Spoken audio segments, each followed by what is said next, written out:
சீர்காழி சட்டைநாதர் சுவாமி கோவிலில் நள்ளிரவு முழுவதும் நடைபெற்ற புஷ்ப விமான உலா, சுவாமிக்கு சிறப்பு வழிபாடு. மயிலாடுதுறை மாவட்டம் சீர்காழியில் தருமபுரம் ஆதீனத்திற்கு உட்பட்ட சட்டைநாதர் சுவாமி கோவில் உள்ளது. இக்கோவிலில் வருடாந்திர பிரம்மோற்சவ கடந்த 14ஆம் தேதி தொடங்கி நடைபெற்று வருகின்றது. விழாவின் முக்கிய நிகழ்வாக திருமுலைப்பால் உற்சவம் கடந்த 15ஆம் தேதி நடந்தது. உற்சவத்தின் நிறைவாக முத்துச்சட்டைநாதர் உற்சவத்தில் நள்ளிரவு முழுவதும் சிறப்பு வழிபாடு நடந்தது. முன்னதாக வசந்த மண்டபத்தில் இருந்து சிறப்பு அலங்காரத்தில் முத்து சட்டைநாதர் சுவாமி புஷ்ப விமானத்தில் எழுந்தருளினார்.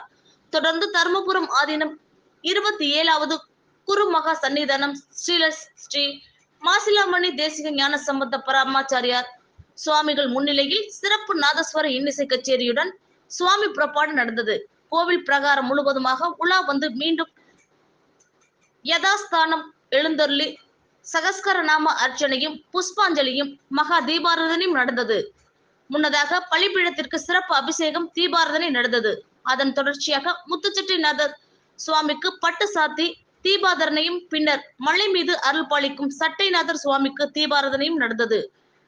நள்ளிரவு 3 மணி வரை நடைபெற்ற உற்சவத்தில் தமிழகம் மட்டுமின்றி வெளி மாநிலத்தில் இருந்தும் திரளான பக்தர்கள் பங்கேற்று தரிசனம் செய்தனர்.